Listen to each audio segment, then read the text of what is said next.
إن الله لا يغفر أن يشرك به ويغفر ما دون ذلك لمن يشاء ومن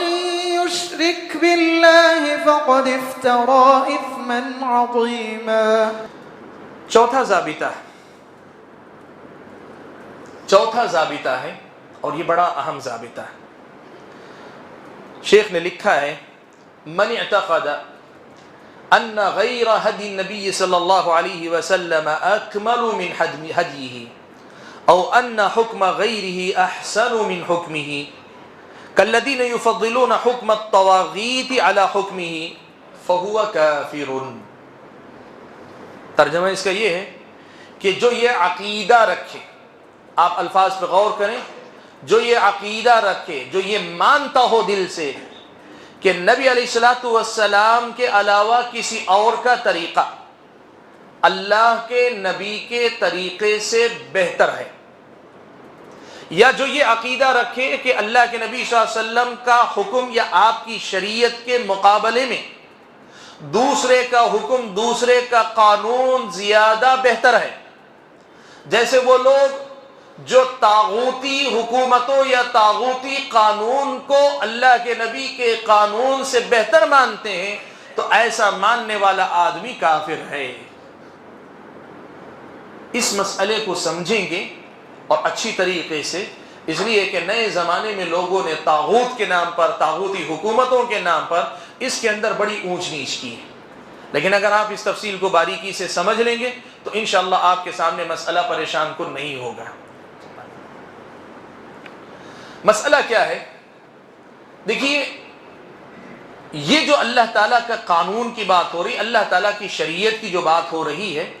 اس کو آپ اس حیثیت سے سمجھیے کہ شریعت کا تعلق حکومت سے بھی ہے، ہمارے اپنے خاندان قبیلے کے معاملات سے بھی ہے، اور ہماری اپنی شخصیت، ہماری اپنی ذات سے بھی ہے.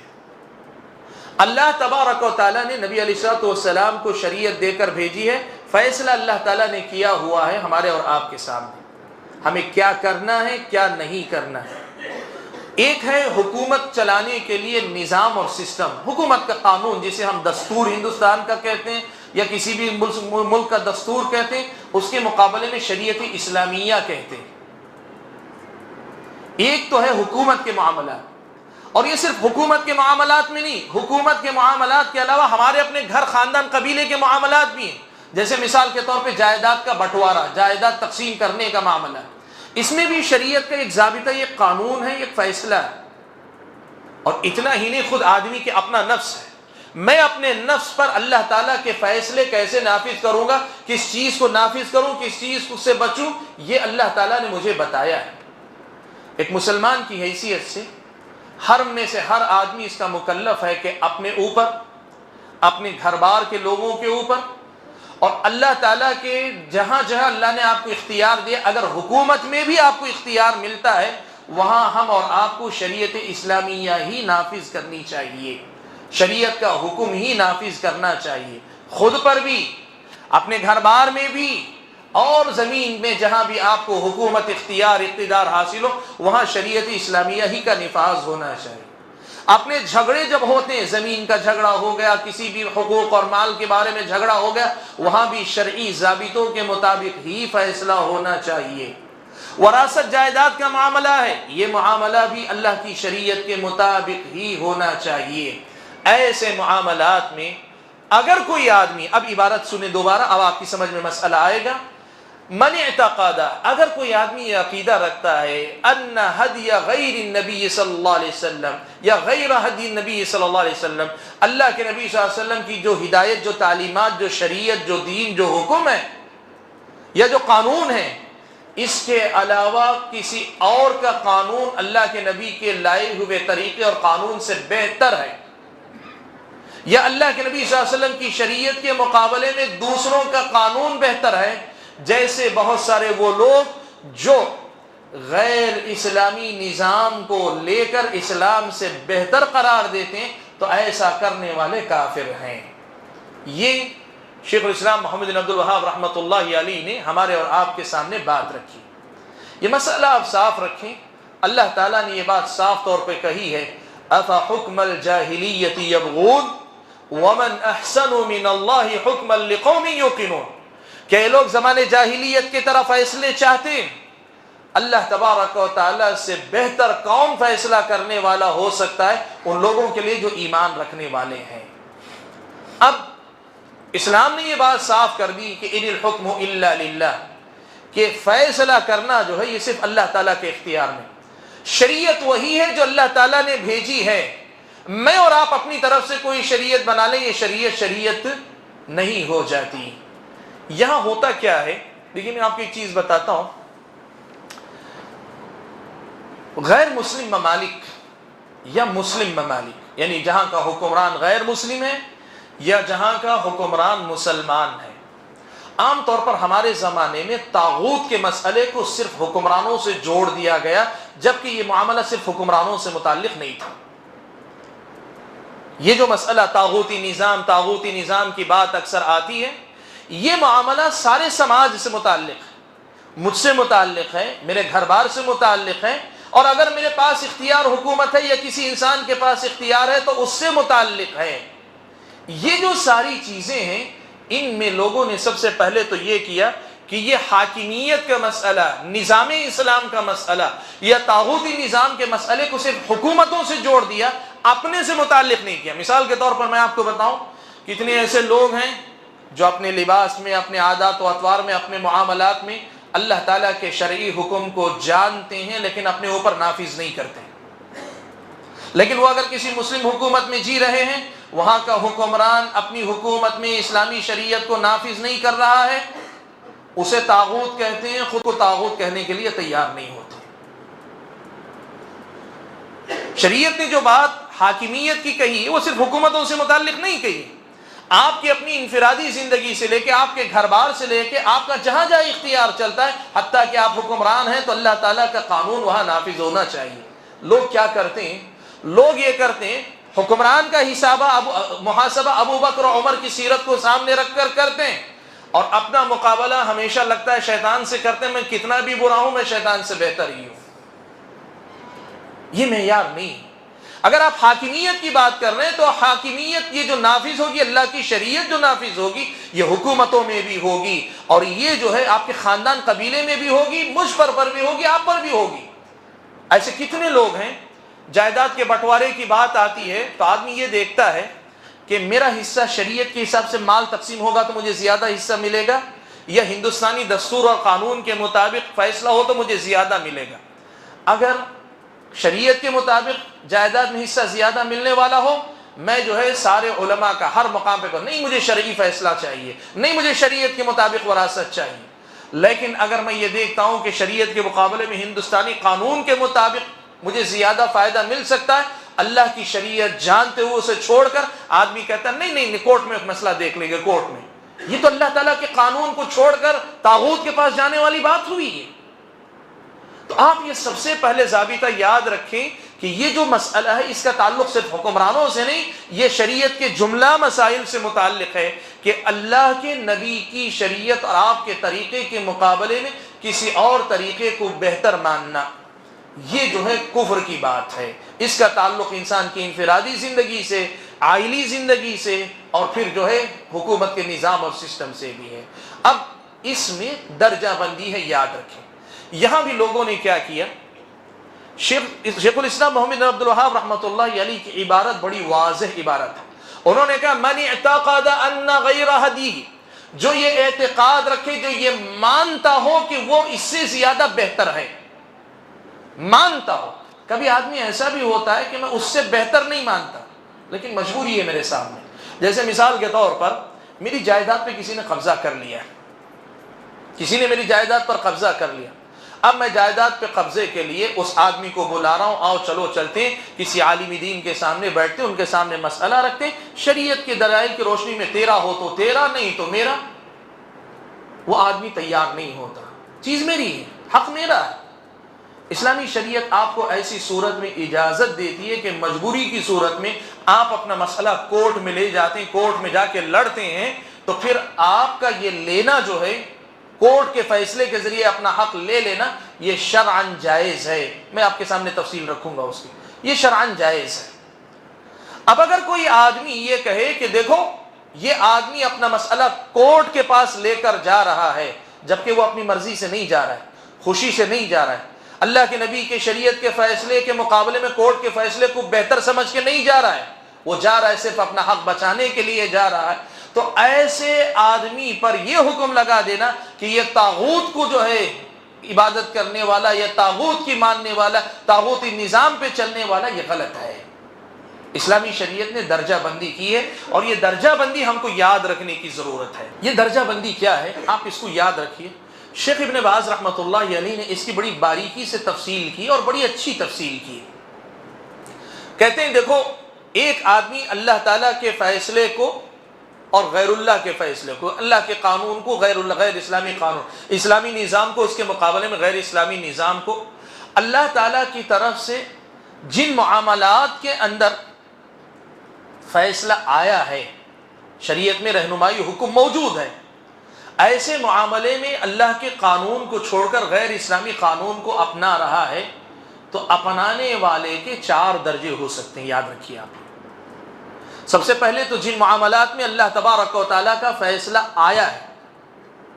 ان میں اللہ تعالیٰ کے فیصلے کو، اللہ کے قانون کو، اللہ کی شریعت کو چھوڑ کر غیر اسلامی شریعت کو اختیار کرنے والا، اپنانے والا، اس کے 4 درجے ہوتے ہیں۔ ایک درجہ یہ کہ غیر اسلامی نظام کو، غیر اللہ کے فیصلے کو اسلام کے، اللہ کے فیصلے سے بہتر مانے، ایک درجہ ہے۔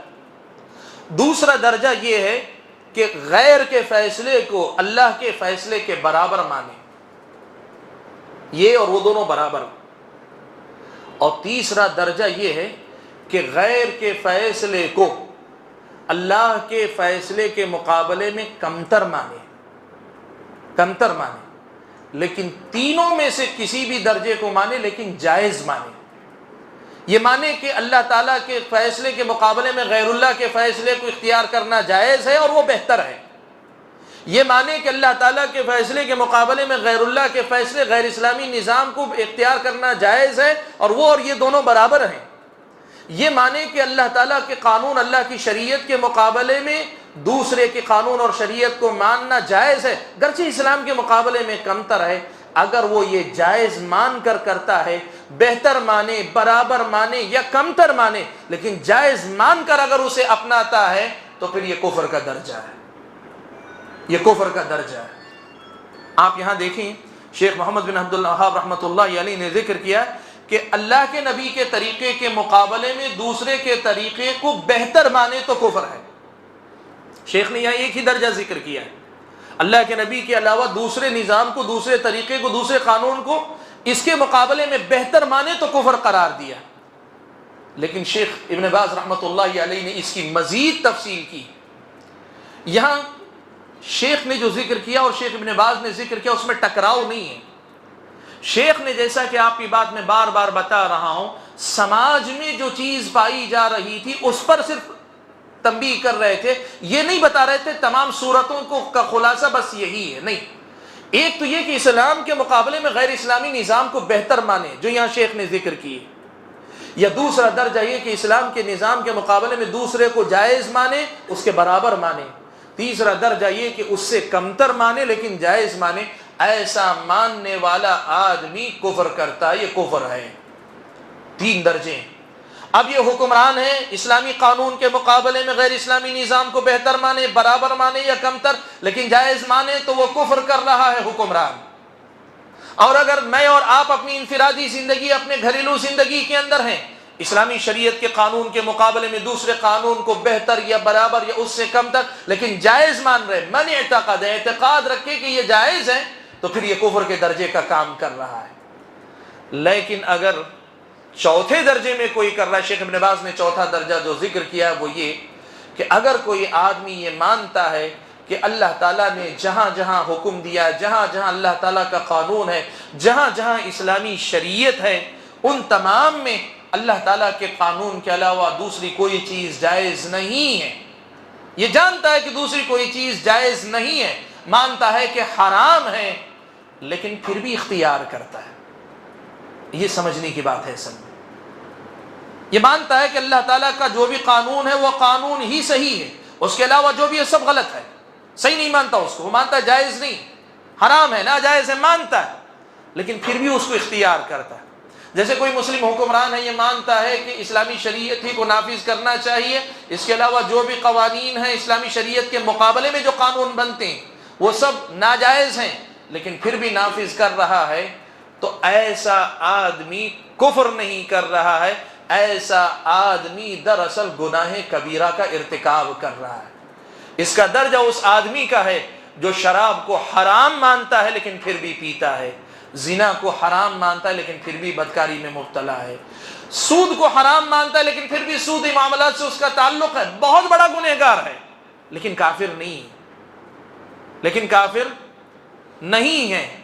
یہ جو مسئلہ ہے اس کو سمجھنا ہے، اور یہ جو چوتھا جردہ شیخ ابن باز نے اتنا ہی بیان کیا ہے، اس میں مزید کچھ تفصیل میں آپ کے سامنے یہ بھی رکھ دوں کہ جیسے شیخ الاسلام محمد بن عبد الوہاب رحمۃ اللہ علیہ نے صرف ایک صورت ذکر کی، پہلی صورت کہ اسلام کے مقابلے میں غیر اسلامی نظام کو بہتر ماننے والا،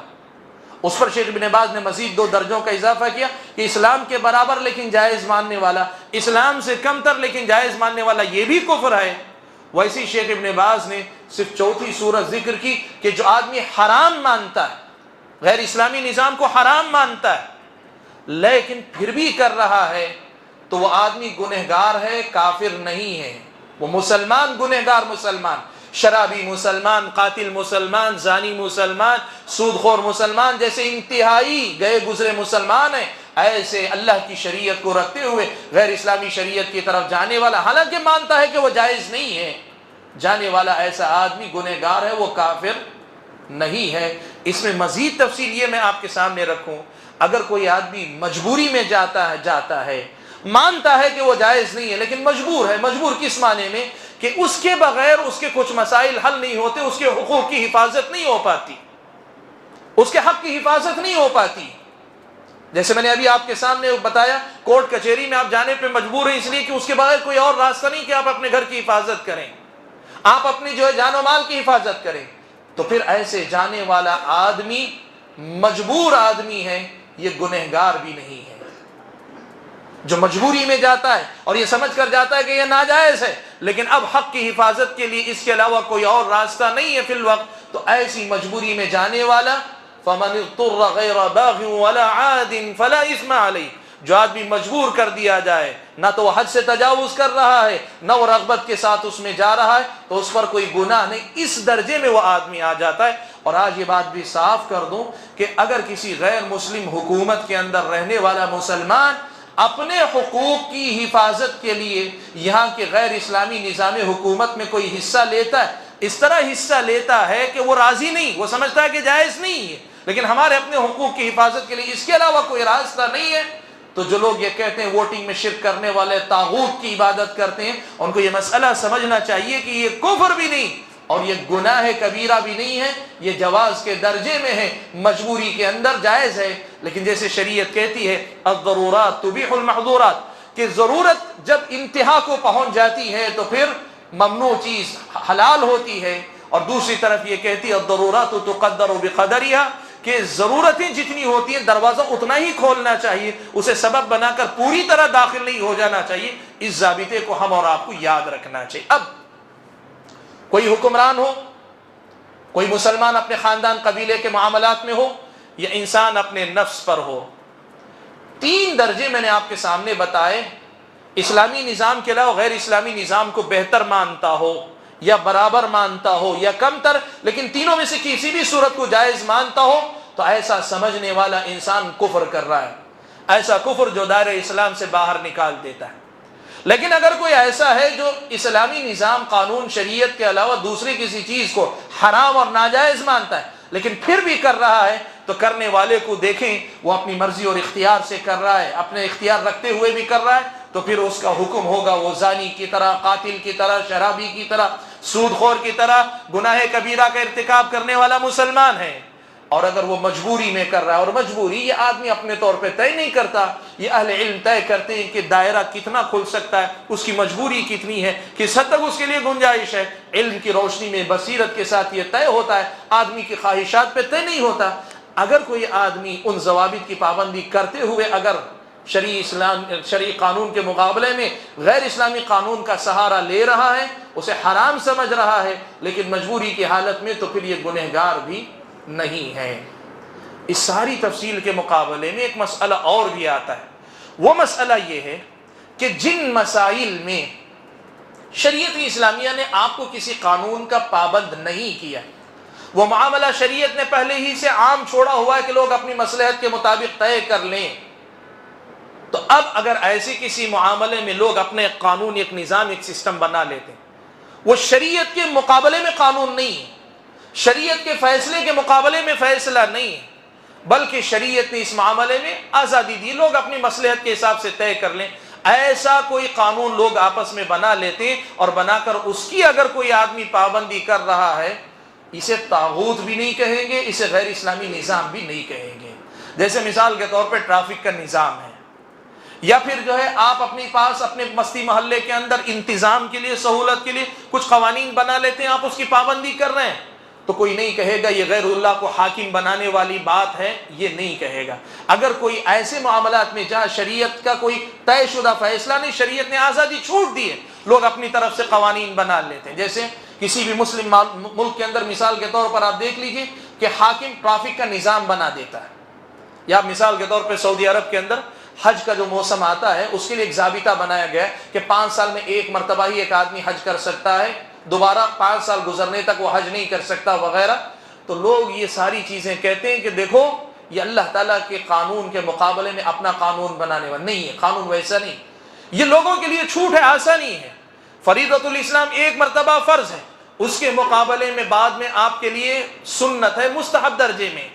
اب دوسرے لوگ اپنا فرض ادا کر سکیں، ان کو موقع ملے، اس لیے سنت کے درجے میں ادا کرنے والوں کو چند دنوں تک روک کر کہا جا رہا ہے آپ بعد میں کر لیں، تو شرعی طور پر اس کی گنجائش ہے۔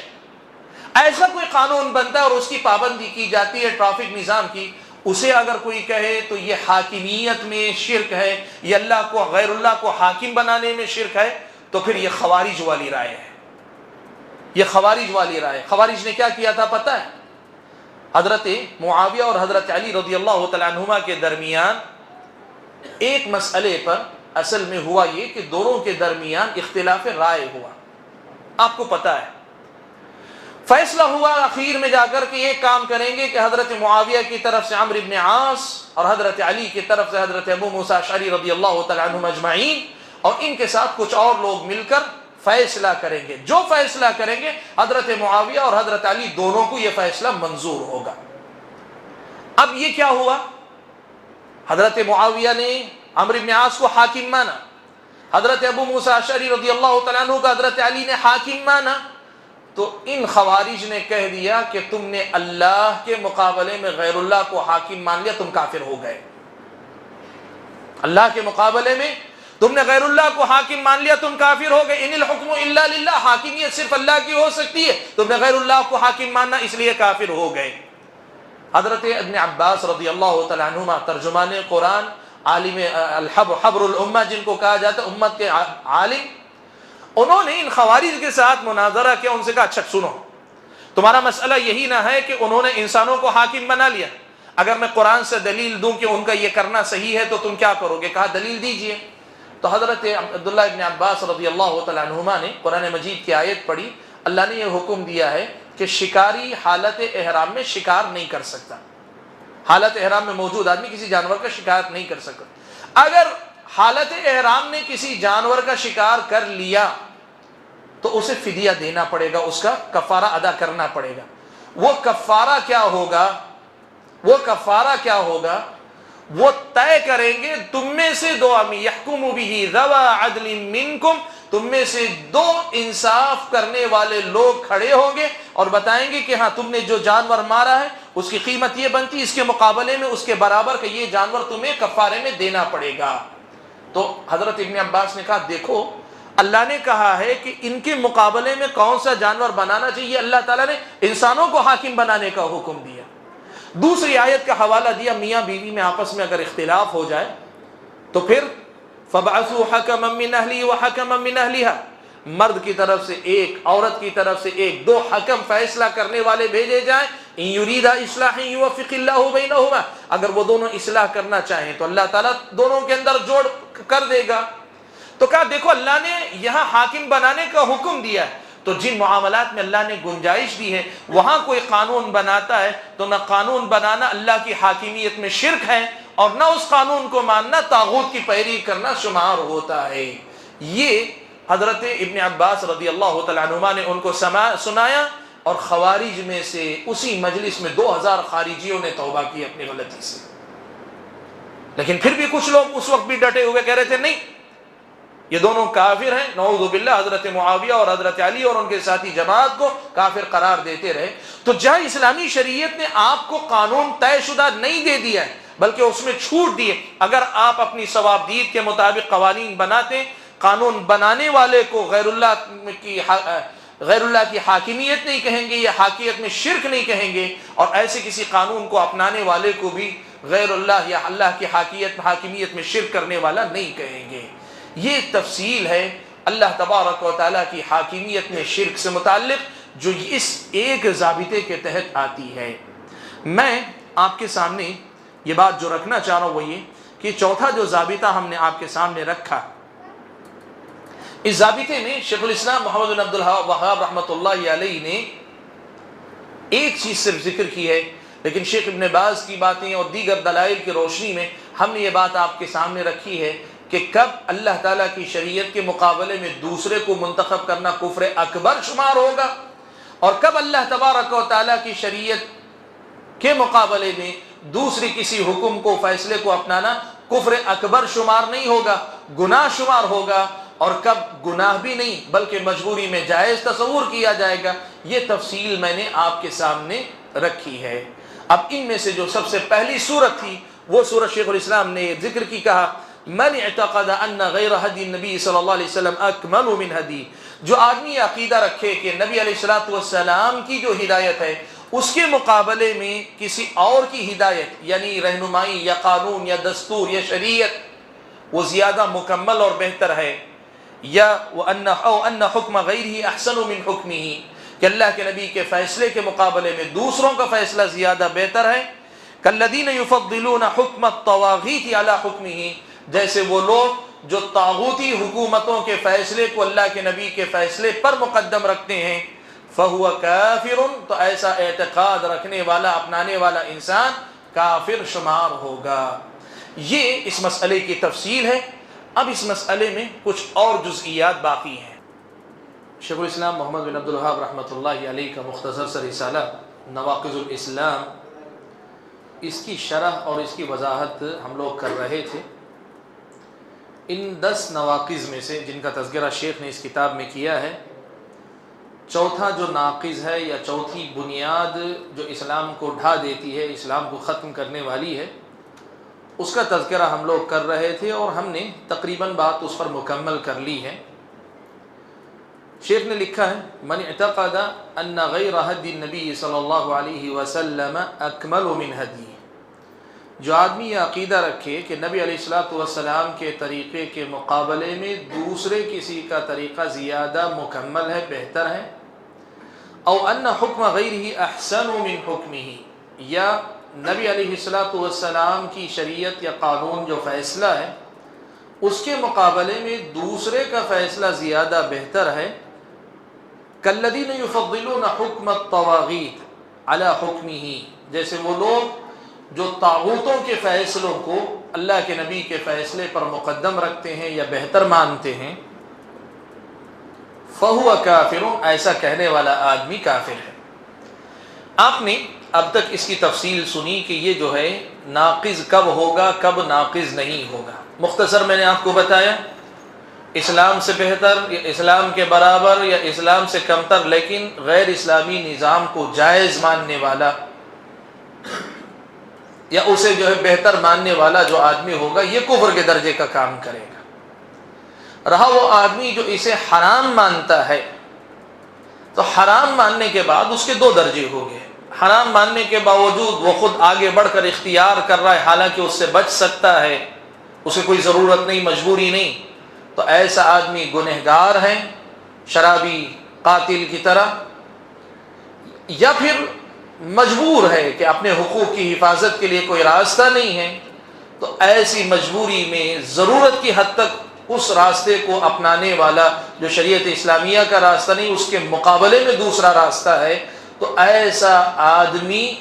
گنہگار بھی نہیں ہوگا، بلکہ مجبوری میں ضرورت کے تحت جائز راستے کو اپنانے والا شمار ہوگا۔ جیسے کوئی اپنا کوئی حق لینے کے لیے کسی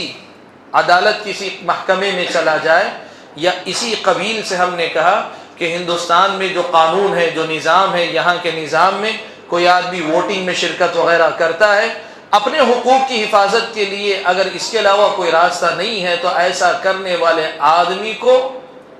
یہ نہیں کہا جائے گا کہ وہ گنہگار ہے، چہ جائے کہ یہ کہا جائے کہ اس نے کفر کیا ہے۔ یہ بات مکمل ہو گئی تھی۔ البتہ یہاں جو ہے ایک چیز کا تذکرہ آیا ہے، میں ذرا اس کی وضاحت کرنا چاہتا ہوں، اس لیے کہ ہمارے اپنے اردو لکھنے پڑھنے بولنے والے لوگوں کے درمیان لفظ طاغوت کا جب تذکرہ آتا ہے تو عام طور پر اس سے مراد غیر اسلامی نظام کو نافذ کرنے والا حکمران ہوتا ہے، یعنی اسلامی شریعہ کا جو قانون ہے، شرعی قانون کے مقابلے میں کوئی بھی قانون، دنیا کا کوئی بھی دستور، جیسے ہمارے اپنے ملک کا دستور ہے یا کسی بھی ملک کا دستور ہے، مسلم یا غیر مسلم، لیکن شریعت کے علاوہ کوئی اور قانون نافذ کرنے والے کو طاغوت کہہ دیا جاتا ہے۔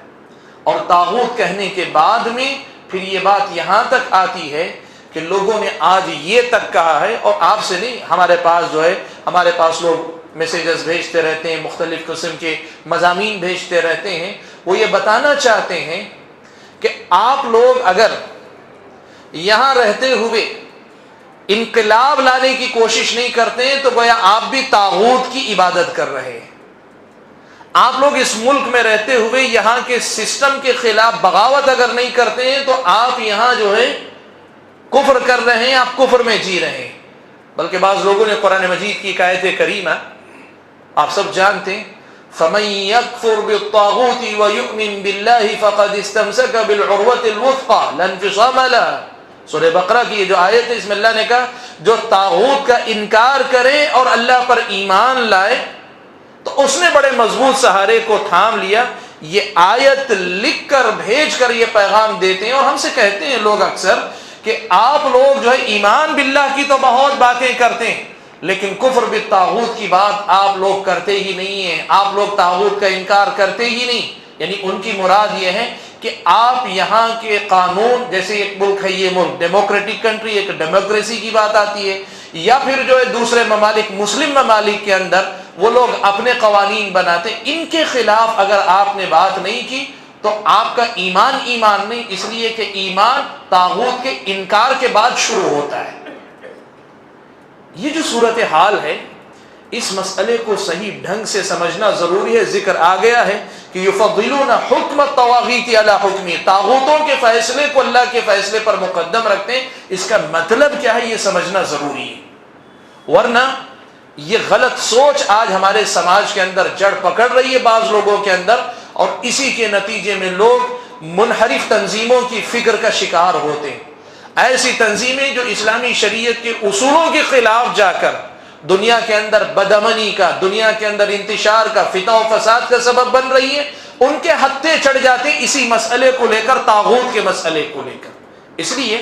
آپ اور میں ذرا سے یہ سمجھتے ہیں کہ طاغوت کیا ہے، اور پھر یہ بھی سمجھتے ہیں کہ یہ حاکمیت، قانون یا شریعت کا جو لا ہے، قانون ہے، اس میں طاغوت کا مفہوم کہاں آتا ہے، کب آتا ہے، یہ سمجھنا ضروری ہے۔ اور یہ بھی سمجھنا ضروری ہے کہ اگر کوئی ایسے کسی ملک میں رہتا ہے تو کیا وہ طاغوت کا انکار نہیں کر رہا ہے، کیا اس کا ایمان نہیں ہے، یہ سمجھنا ضروری ہے۔ اور اسی لیے میں نے چاہا کہ تھوڑا سا آپ وقفہ لے کر واپس لوٹیں تاکہ تازہ دم ہو کر یہ مسئلہ اچھی طریقے سے آپ لوگ سمجھ سکیں۔ دیکھیے طاغوت کیا ہے۔ لفظ طاغوت عربی زبان کا لفظ طغا یطغا کے معنی ہوتے ہیں سرکشی کرنا، حد سے تجاوز کرنا۔ لمٹ جو ہوتی ہے اس لمٹ کو کراس کرنے کا نام جو ہے یہ ہوتا ہے طغیان، سرکشی، حد سے تجاوز کرنا یا لمٹ کو کراس کر جانا۔ شرعی اصطلاح میں جسے طاغوت کہا گیا ہے وہ طاغوت کیا ہے؟ قرآن میں کئی مقامات پہ اللہ تعالیٰ نے